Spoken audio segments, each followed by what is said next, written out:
मैं आपसे जानना चाहता हूँ, घर में किस तरीके की बात होती है?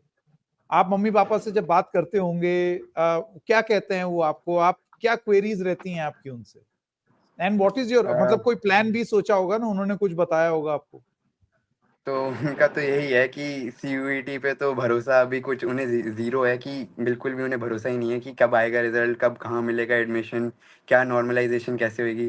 तो उनका यही प्लान है कि तुम अभी किसी प्राइवेट के लिए अप्लाई कर दो, या फिर जाके मतलब कोई और कोर्सेज़ की पढ़ाई शुरू कर दो, सीए की पढ़ाई शुरू कर दो एंड ऑल। मतलब उनका यही प्लान है कि अभी तो तुम सीयूईटी पे बिल्कुल भरोसा मत करो।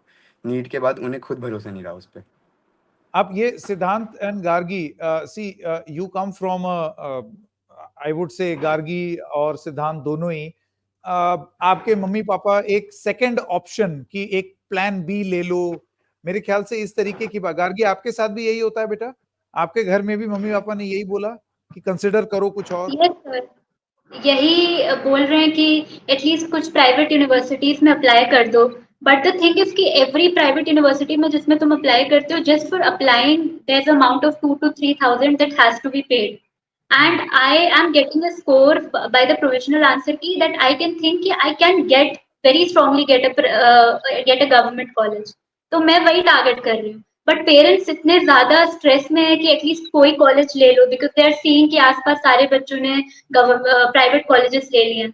तो उनका यही स्ट्रेस है कि नहीं, आप अब किसी प्राइवेट यूनिवर्सिटी में अप्लाई करो, because we can not sit एक ऐसी टेस्टिंग एजेंसी के लाइक बिहाफ पे, एक ऐसी टेस्टिंग एजेंसी के बेसिकली भरोसे पे जिसकी खुद की कोई क्रेडिबिलिटी नहीं है। I can totally imagine. और नेहा मैम, अब आप ये देखिए, जो आपने थोड़ी देर पहले बात बोली थी, सिद्धांत और गार्गी दोनों के पेरेंट्स जो हैं, they by the grace of God, उनके पास ये लग्जरी है कि वो अपने बच्चों को ये सुझाव दे सकें कि बेटा आओ कुछ और ऑप्शंस कंसिडर करते हैं। बिल्कुल। उन लाखों बच्चों का क्या जिनके माँ बाप के पास ये ऑप्शन ही नहीं है? ये ऑप्शन ही नहीं है। बिल्कुल सही कह रहे हो। और ना तो ये ऑप्शन है और ना उनके पास।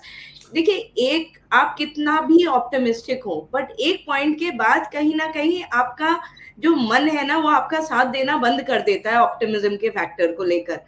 तो कहीं ना कहीं ये जो एक झटका है जो उनको अभी अपना, उन्होंने एक तरीके से एक अंडर ग्रेड की पढ़ाई उनकी अभी शुरू होनी है और अभी उन्हें ये ऐसा झटका लग रहा है, तो कहीं ना कहीं आगे जाकर उन्हें इस संस्था पर, मान लीजिए पोस्ट ग्रेड के लिए या किसी और एग्जाम के लिए अगर वो इसके थ्रू अपियर होते हैं, तो कहीं ना कहीं ये जो है, जो विश्वास अभी डोला है, इसको वापस लाने में एनटीए को समय लगेगा।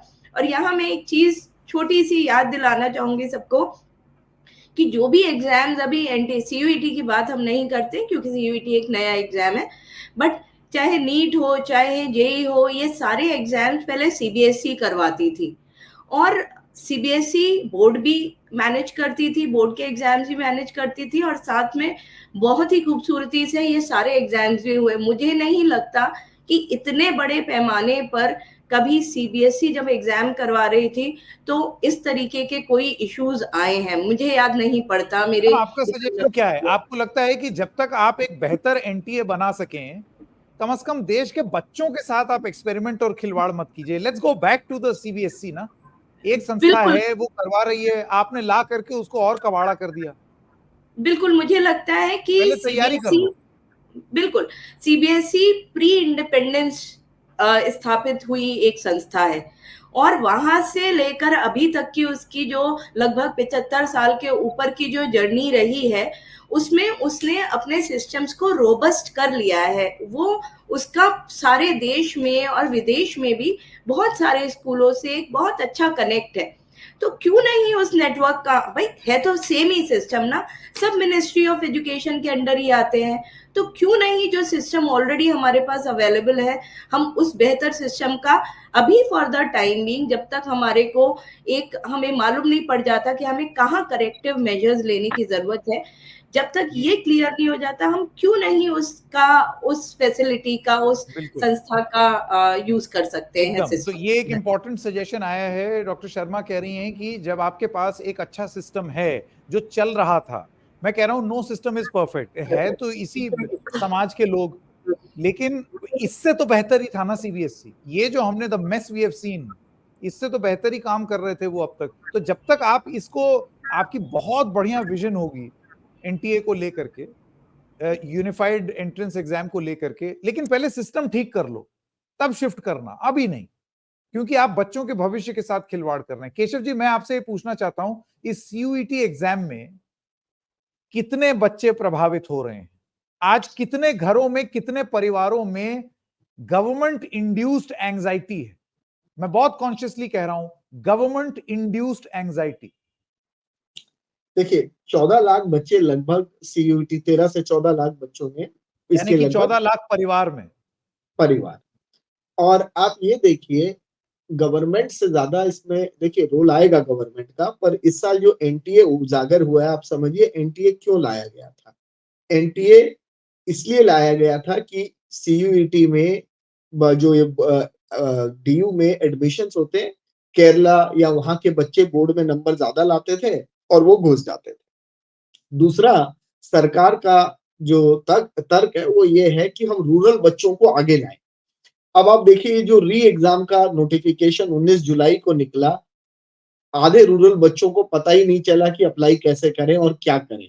तो उन तक तो ये मीडियम ही नहीं है कि आप पहुंच पाएंगे। वो बेचारे पहले इजीली करते थे। और आपने एक फिगर कैलकुलेट नहीं की, नीट की परीक्षा में कितना पैसा बताया गया कोर्ट में, 400 करोड़ रुपया ये करते हैं। 1500 रुपया मिनिमम कह रहा हूं, क्योंकि जो 4 लेते हैं 1575 सीयूईटी में पैसा लिया जा रहा है, जो पहले डीयू में नहीं लिया जाता था। और 6 सब्जेक्ट अप्लाई करना है, 1800 से 2000। मैं ओबीसी और इसको लाऊं, 1400 रुपए इसमें भी लेते हैं। तो अगर आप वो 14 लाख करेंगे तो इसमें भी 14 इंटू 14 लगभग आप देखिए 250-200 करोड़ से ऊपर की कलेक्शन है। और कैसे सेंटर देते हैं, जहां पंखा नहीं चलता जून में, जहां बिजली नहीं है, और अगर आप उस सेंटर को ढूंढ लो तो एक बहुत बड़ी बात है, किसी गली में होता है। और वो सेंटर भी ऐसे होते हैं जहां कॉम्प्रोमाइज आप इजीली कर सकते हैं। ये 300 करोड़ रुपए लेके आप दे रहे हैं। उसके बाद आपका स्टाफ कितना है, 22 लोगों का। आपको एक्सपीरियंस नहीं है। जो विनीत जोशी जी थे, he was a experienced man, chairman of CBSE. वो जब एनटीए में थे कुछ सही था, जब से वो गए आपने ऐसा रिप्लेसमेंट ढूंढा जिनको एग्जाम्स की निटी-ग्रिटीज ही नहीं पता। आप एकदम चल पड़ते हैं विद ए दूसरा स्टाफ, यू डोंट हैव अपना परमानेंट स्टाफ। आप इन सब चीजों को सोचिए कि कितना मुश्किल एग्जाम, और वो भी कितने बच्चे, 14-15 लाख। आप इतने बच्चों के करियर से खिलवाड़ कर रहे हैं, टेम्परेरी स्टाफ लेके जिसे कुछ नहीं पता। इसी से जुड़ा हुआ मेरा आखिरी सवाल है, और मैं आप दोनों टीचर्स हैं, आप दोनों से पूछना चाहता हूं, पहले नेहा मैम और उसके बाद केशव सर। नेहा मैम, आपको लगता है कि ये वेदर ओवर्टली और कोवर्टली, प्रत्यक्ष या अप्रत्यक्ष रूप से, आप जबरदस्ती प्राइवेट यूनिवर्सिटीज की ओर लोगों को ढकेलने का प्रयास कर रहे हैं कि गवर्नमेंट यूनिवर्सिटीज और कॉलेजेस में इतना वो बना रहे कि जो एकदम डेस्परेट हो वो रुका रहे, बाकी सारे लोग जो हैं वो जबरदस्ती प्राइवेट में जाए? आप देखिए ना, सिद्धांत और गार्गी का एग्जाम्पल यही है, उनके घरों में क्या बातचीत हो रही, एंड वेरी ऑब्वियसली। देखिए जो प्रत्यक्ष आ रहा है, सामने आ रहा है, वो तो यही लग रहा है कि कहीं ना कुछ तो ऐसा है जो इसके पीछे शायद हम लोगों की सहज बुद्धि से, सहज समझ से बाहर है। बट जो भी कुछ है, हमें ये देखना है कि ये बच्चे ही हमारे देश का भविष्य है।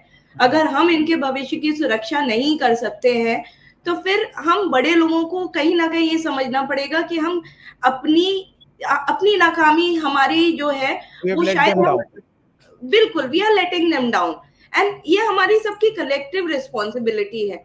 हम लोगों को कहीं ना कहीं, स्कूल भी अभी सब शांत बैठे हैं, यूनिवर्सिटीज भी सभी शांत बैठे हैं, और परेशानी ये है कि कोई आवाज उठाए या बात करे तो किससे करे, कहाँ जाकर कहे कि भाई बच्चे परेशान हो रहे हैं, आप प्लीज कुछ करें और जल्दी करें। तो सिस्टम जो है कहीं ना कहीं इस वक्त परेशान तो है ही, सारे के सारे सब लोग।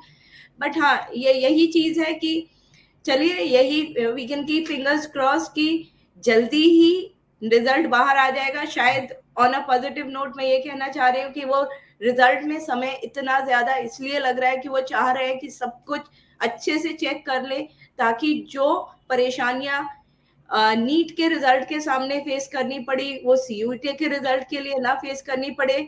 वही बात जो अभी केशव जी ने कही कि दूध का जला छाछ भी फूक फूक के पीता है, तो शायद ये छाछ को फूकने की प्रक्रिया है जो चल रही है इस वक्त। और हम यही आशा कर सकते हैं कि छाछ को अगर आप सिर्फ फूंकते ही रहेंगे तो छाछ पड़ी पड़ी खराब भी हो जाती है। मैंने तो मैम और एक पुरानी कहावत है, अंग्रेजी की कहावत है, that a stitch in time saves 9। यानी कि अगर आप सही समय पे अगर सही फैसला लेते तो फिर ये बाद में आपको रिवर्स में ये सब काम करने की जरूरत नहीं पड़ती। बिल्कुल बिल्कुल यही बात है। और वो जैसे स्टिच इन 9 की जैसे एक ये है कि finish your ice cream before it melts, तो जिससे पहले कि ये सारी चीजें बिल्कुल ही इतनी ज्यादा वो कहते हैं ना स्नोबॉल इफेक्ट के साथ बिल्कुल घातक बन जाए सबके लिए, उससे पहले इनको संभाल लिया जाए, वही बेहतर होगा इस वक्त। लेकिन मैं यहाँ पर बस एक चीज ये कहना चाहता हूँ टू बोथ सिद्धांत एंड गार्गी, मेरे ख्याल से जो कि उन 14 लाख बच्चों और परिवारों का एक प्रतीक है यहाँ पर, कि ये जो डिस्कशन है ये सिर्फ आपके घरों में जो डिस्कशन हो रहा है उसको रिफ्लेक्ट करने की एक कोशिश है, ये आपको मायूस करने के लिए डिस्कशन नहीं है। This is basically to give you hope. बेटा आप लोग ये बिल्कुल भी ना सोचें कि ये हम आपको और ज्यादा मायूस कर रहे हैं और नेगेटिविटी की ओर ले जा रहे हैं। दिस इज टू एंश्योर कि कुछ अच्छा हो और आप अकेले महसूस ना करें कि आप सिर्फ आप ही के घर में ये बात नहीं हो रही, आपके प्रिंसिपल्स, आपके टीचर्स, जर्नलिस्ट, लॉयर्स सब इस चीज को देख रहे हैं कि ये गलत हो रहा है और इसको सही समय पे सही करना बहुत जरूरी है। एक क्लोजिंग कमेंट्स ले लेते हैं सिद्धांत गार्गी और उसके बाद केशव सर। सिद्धांत, व्हाट डू यू एक्सपेक्ट, उम्मीद क्या है आपकी? कि बस जो गलतियां नीट में है वो बस अब सीयूईटी में ना हो। एंड सिंस आज फाइनल आंसर की आ गए तो उम्मीद यही है कि बस अब जल्द से जल्द within this week at least की रिजल्ट आ जाए एंड उसमें पहली बारी में ही सही हो, बस जो हो और अच्छा रिजल्ट आए एंड सब मतलब इस बार कोई दिक्कत ना हो, इस बार कोई उन पे एलिगेशन ना लगे, मतलब वो ऐसा मौका ही ना दे कि उन पे एलिगेशन लग सके। really positive outlook. गार्गी बेटा, your views? Sir I also want कि सब कुछ अच्छा रहे, बिकॉज अभी बहुत लोग फॉरेन भागना चाह रहे हैं पढ़ने के लिए, सब ना हो, हमारा ही सिस्टम इतना अच्छा हो कि फॉरेन से भी लोग यहाँ पढ़ने आए और इतना स्ट्रॉन्ग एजुकेशन सिस्टम हो और जो रिजल्ट आए जैसा है बहुत अच्छा है, बिकॉज बहुत बच्चों ने इसके लिए बहुत ज्यादा मेहनत की होगी। बिल्कुल बिल्कुल, let's just hope for the best. At the same time अपने अपने घरों में इस कहावत का पूरा होता है, hope for the best and prepare for the worst. तो हम होप फॉर द बेस्ट करते हैं, लेट्स होप वो प्रिपेयर फॉर द वर्स्ट की जरूरत ना है। Keshav sir, last word. मैं एनटीए से इस बार एक चीज से खुश था कि उन्होंने जो 1.5 लाख तक के बच्चे थे वो ऑफलाइन कराए, क्योंकि लास्ट ईयर ग्लिचेस इतनी प्रॉब्लम थी, उन बच्चों को बड़ी दिक्कत हो रही थी। तो मुझे खुशी थी कि बहुत टाइमली रिजल्ट आएगा और बच्चों को हम कहते थे इस बार तुम्हारा एक ही बार में एग्जाम भी खत्म है, आप आराम से रहना। तो खाली दिल्ली में शुरुआती तौर पे ही वो विकेट गिर गया था, उसके बाद चलो बाई एंड लार्ज उन्होंने कर दिया। लेकिन हम कहते हैं ना देर आए दुरुस्त आए, यहाँ तो देर आए लेकिन अब आप आए ही नहीं। तो ऐसे में बच्चों का जायज है एक फ्रस्ट्रेशन, वो रिजल्ट का चार्म खत्म हो गया। होता है ना किसी चीज का चार्म कि अभी आए, लेकिन अब वो चार्म खत्म हो गया, अब उन्होंने उम्मीद छोड़ दी। संकेत जी, जब व्यवस्था विफल हो जाती है तो सच्चाई की आड़ में या सच्चाई अन्याय की आड़ में छिप जाती है। जब व्यवस्था विफल हो जाती है तो ये जो सच्चाई होती है वो अन्याय की आड़ में छिप जाती है। और शायद आप ही मुझे ने जो लग रहा बात बोली है ना, इसी बात को राम मनोहर लोहिया जो हैं, डॉक्टर राम मनोहर लोहिया ने बहुत अच्छे से समअप किया था कि जब सड़कें सुनसान हो जाती हैं तो संसद आवारा हो जाती है। जो आप कह रहे हैं उसी का डेमोक्रेटिक एक पर्सपेक्टिव उन्होंने भी रखा था, क्योंकि यहाँ प्रोटेस्ट सिस्टम बुरी चीज फेल नहीं है। होती है लोकतंत्र में। अपनी आवाज एकदम उठाने का हक हर बच्चे को होना चाहिए और every parent should teach their child the right to say I protest. अपने इंसाफ के लिए लड़िए, ये देश आपका है, आप भविष्य हैं। Thank you very much doctor Sharma, Keshav ji, Siddhant and Gargi, बहुत बहुत धन्यवाद। अच्छा लगा आपसे बात करके और आप लोगों ने हमको एटलीस्ट थोड़ा सा कॉन्फिडेंस दिया है with your positivity and that is the biggest takeaway. Thank you very much. नमस्कार।